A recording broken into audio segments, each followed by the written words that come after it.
Eu fico imaginando qual é o tamanho da... Não foi um domingo qualquer, ao menos para Lula e para o governo chefiado por Lula. Vamos resumir. Tudo começou logo de manhã na entrevista que o presidente brasileiro concedeu à imprensa de todo o mundo no Egito. Lula falou o que tem sido dito desde o início do conflito em Gaza. Chamou o ato do Hamas de terrorismo, mas acrescentou que a resposta de Israel é inconcebível e pode ser comparada a um genocídio. E Lula tocou na ferida ao comparar o que faz Netanyahu com os palestinos ao que fez Hitler com os judeus. Aliás, existiu quando Hitler resolveu matar os judeus.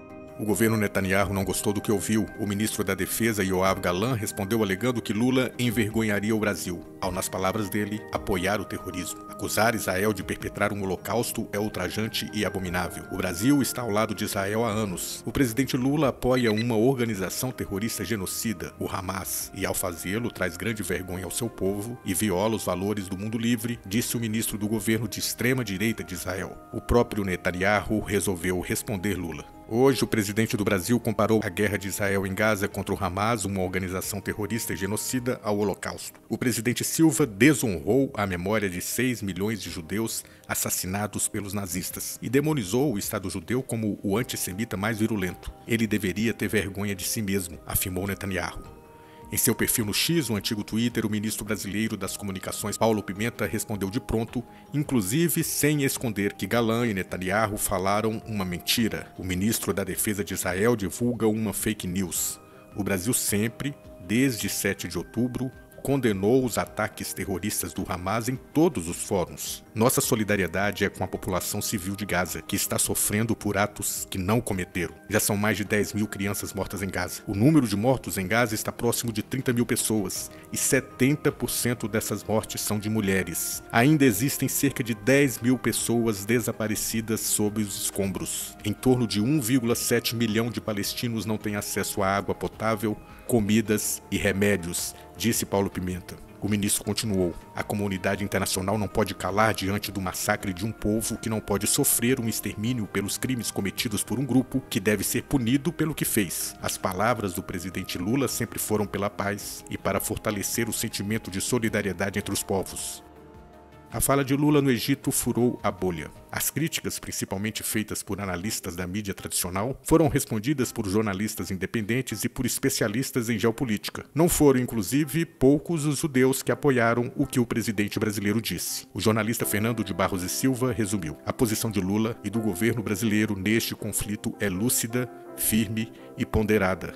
Ponderada no sentido de ponderar, pesar bem as coisas que devem ser colocadas na balança. Condena o ato terrorista do Hamas, chamando-o pelo nome, e condena a reação absurda e desumana do Estado israelense. Os dois lados não são iguais, mas são igualmente intoleráveis. Não falta à posição brasileira a consideração sobre a imensa dívida histórica que o mundo, e principalmente Israel, tem com o povo palestino. Enfim, me sinto representado. O advogado Luiz Carlos da Rocha constatou: Lula conseguiu furar a bolha.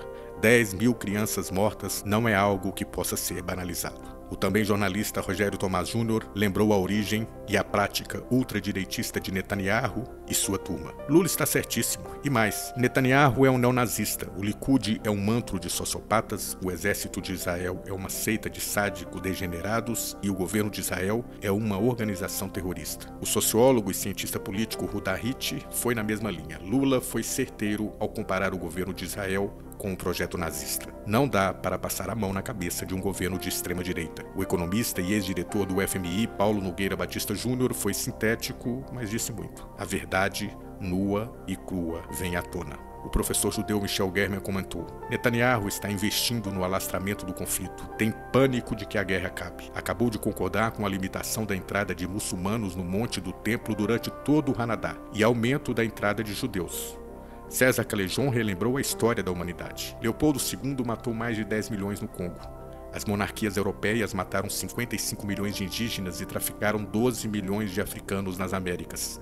Os Estados Unidos mataram 4,7 milhões somente nos últimos 20 anos. Mas você jamais verá jornalista brasileiro citando Hannah Arendt para falar dessas mortes. Existe uma hierarquia moral que garante o direito de matar em nome da lei, da liberdade e da democracia. Lula está certo e Netanyahu é um assassino de mulheres e crianças. O deputado federal Rogério Correia, do PT de Minas, defendeu até que o Brasil reveja as relações diplomáticas com Israel enquanto o genocídio continuar. Presidente Lula colocou os pingos nos is, disso que todos pensam, e agora o governo genocida de Israel quer chantagear o Brasil. Enquanto o genocídio continuar em Gaza, o Brasil deveria romper relações com Israel. O assassinato de crianças e mulheres se compara, sim, ao que Hitler fez com judeus. O perfil do site O Cafezinho no Twitter lembrou o alcance da fala de Lula. A força do discurso de Lula furou a bolha e chegou no meu analista preferido, o Arnaud Bertrand. Isso mostra que a comparação usada por Lula foi correta. O exemplo histórico do nazismo é para ser usado nestes momentos. Isso é o oposto de banalizar o nazismo, pois o que acontece em Gaza não é banal. É o mais grave genocídio, o mais cruel, brutal e o mais documentado, praticamente online, das últimas décadas. O mesmo cafezinho lembrou o discurso do chanceler chinês sobre o tema. Ministro das Relações Exteriores da China, Wang Yi, gerações do povo palestino foram deslocadas de suas casas, incapazes de retornar até hoje. Esta é a injustiça mais duradoura do nosso mundo.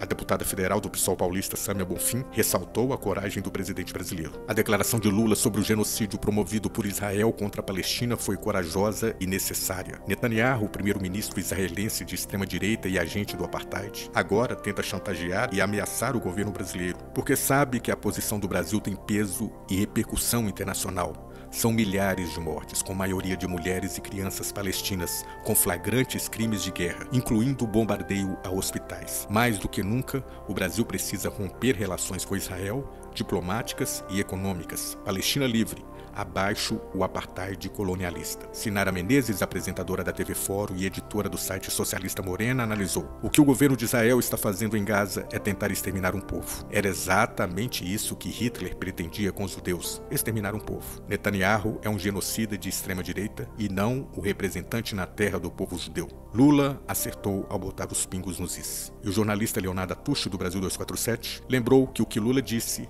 já vem sendo dito até por rabinos judeus.